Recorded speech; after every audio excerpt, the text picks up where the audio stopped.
Hey everybody, welcome back to Lettermen Row. It's BuckIQ. I'm Austin Ward. That's Zach Boren. You know it's time to talk about the defense, and when there are rings on the line in championship season, that's when the Silver Bullets get ready, right, Zach? This is a big week, man. This is why you come to Ohio State. Rings are on the line. I cannot be more juiced over here, man. Can't wait for Saturday. All right, well, this is a game. I think it's begging for that front seven. We've talked about how well they've been playing this year, shutting down the run, how valuable those linebackers have been.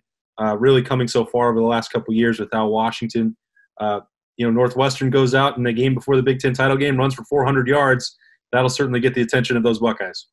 No doubt it will. And you see kind of a revamped Northwestern offense this year, and you've seen them try to establish the run, especially with Bowser, and then, let Ramsey make some plays in the air after establishing that run. And I think this week is huge for that Ohio State front seven. Granted, every championship game, every playoff game, it's huge for the front seven, right? You've got to be able to dominate the line of scrimmage, and for sure Ohio State has that circled, especially Northwestern's going to want to keep the time of possession. They do not want that Ohio State on the field. And so, this is huge. Pete Werner, Tough Borland, those guys are going to have to step up as we've seen, some of those young guys on the defense line step up all year as well. All right, Pete Werner is somehow not a Buckeyes finalist. I know how that happens because he's not getting a bunch of flashy stats and he's only played 5 games. Can make all of these cases, but from what I've seen this year, there is no more impactful linebacker in the Big Ten, and I think he's one of the best players in the country. Completely blows my mind how he's not a Buckeyes award, semifinalist, finalist, everything, right? This guy is one of the top linebackers in the country. What he's able to do, he's been playing corner. They've rolled him back to safety. I mean, this dude runs sideline to sideline, has went in and played kind of the Mike linebacker position, gets on the edge. I mean, this guy is so versatile. I have no idea. He's getting completely robbed by not being up for this award.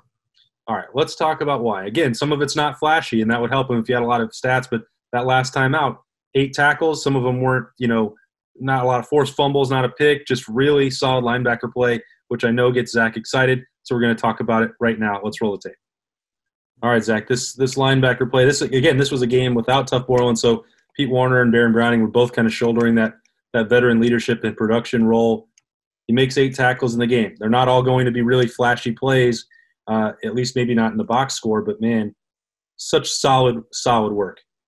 He's such a good player, right? And like you said, not everything's going to be flashy. You're not going to be flashy at the linebacker position all the time, right? But this is a guy that knew going into this game wasn't going to have that comrade, that brother right next to him in Tough Borland. He stepped up, made 8 tackles, was huge in this win. And you saw this all day. You can see this play right now. He's playing downhill. He's playing physical. When you're playing a team like Michigan State, they're going to try and run the football at you time and time again. So buckle up the chin strap and get ready to come downhill. That's what he does here. He's great with his hands. The thing that Pete Werner's been so good at is he's great with hat and hands. Once he makes contact, he's able to get extension, get off the blocker, get off and make the play. And he's come so far. And I think that part of the reason we're having this conversation, or maybe he doesn't even get the acclaim, is that 2 years ago when he's a first-time starter, he struggled. Tough Borland struggled. But to form an opinion over that and then ignore the way he's developed is really kind of cheating it, because he's just making phenomenal plays fundamentally.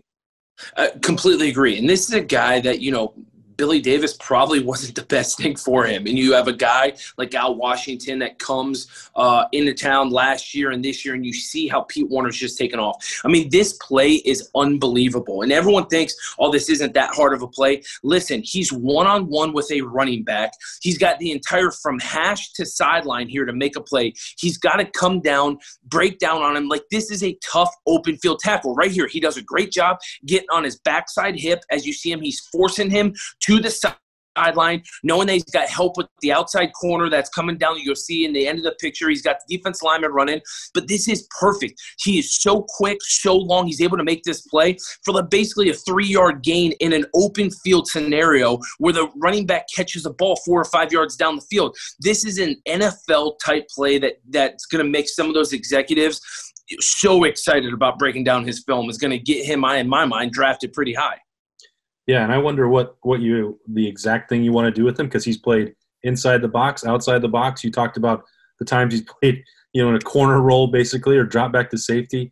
The versatility has been so key. I mean, that's obviously helped his draft stock, but right now it's still helping the Buckeyes significantly. Completely agree. This is a guy that's so versatile at the next level. You're going to see him match up against that tight end. You're going to see him be able to play inside the box. I mean, he's almost, and I don't want to make a comparison between the two, but from watching him, he's the closest thing Ohio State's had since a Ryan Shazier type, who's able to run sideline to sideline, who's able to match up against those big tight ends. And you see this right here, Pete Werner playing inside the box, coming downhill, right? You see him attacking this as he's reading and reacting here. Does everything great, uses his hands well, gets off, makes a play. It's a 1-yard gain. As a linebacker, that is such a good play. And you're reading and reacting, especially with the read. You're having a polar in front of your face. I mean, this is phenomenal play by Pete Werner. All right, for this one, this is an example of something we've talked about maybe at the safety position. They've got good players and they scheme up on the other side too. But if you give up something, you can't let it turn into something bigger. Correct. And listen, people are going to get first downs. People are going to complete passes, right? You can't cover everyone. You obviously see this as zone coverage, not man-to-man. But this is still Pete Werner getting back. You see him dropping back in the hole. And then he, reads and reacts. Listen, tight end catches the ball, comes downhill, minimizes the gain. Good, brings his head, brings his hips, gets the guy down the ground. Guess what? We regroup, but we're not giving up the big play. Yeah, that's you're not going to stop everything, but these guys they were so good against Michigan State, and I think there's probably going to be a lot that you could take, Zach, from this film and apply to Northwestern. I think they're going to probably have a similar style game plan. That's just the way that they traditionally operate. Yep, and I absolutely love this play. If you go back, if you run this back to the beginning, I love this play because you're going to see the guy in the slot who's almost playing like a Y right here. This number 5 right here is playing right there in the tackle's hip. You see him come this way. Pete Werner's got his eyes on him to the running back. Sees him go right. He sees the play fake go right. So Pete Werner's going left, obviously, to the offense side. And then guess what? He reads and reacts this. He sees it, and look what he does. Gets his eyes straight to that number 5 who does a little pivot route right there, and look how much ground Pete Werner makes up here. That is going from all the way on the other side of the hash to the other side of the field, almost to the numbers, and making a play for a 3-yard gain. I mean, this is unbelievable reading and reacting, unbelievable speed, unbelievable athleticism. That is a grown man linebacker play. That's a first-team All-Big Ten linebacker play, and that should be a Buckeyes finalist, Buckeyes award winner type of play. But guess what? Ohio State just obviously isn't getting the respect. I guess we need to play 7 or 8 games in order for us to become semifinalists for an award. Maybe we should just double all the stats that Ohio State has put up so far this year so that people can put that in proper context for what, I don't know, Pete Werner or Justin Fields or Garrett Wilson or Chris Olave or anybody else has accomplished this year, because it's been special in 5 games, and that's also why the college football playoff has the Buckeyes in the top 4. You can see how dominant these guys are.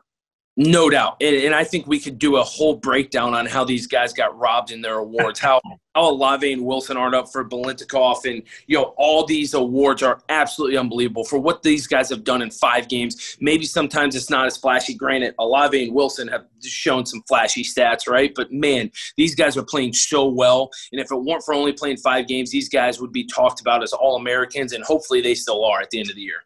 Sounds like something we should talk about on weekend kickoff later in the week, Zach. But instead, for now, we'll focus on BuckIQ. Appreciate your insight and analysis as always. For Zach, I'm Austin Ward. This has been Lettermen Row BuckIQ.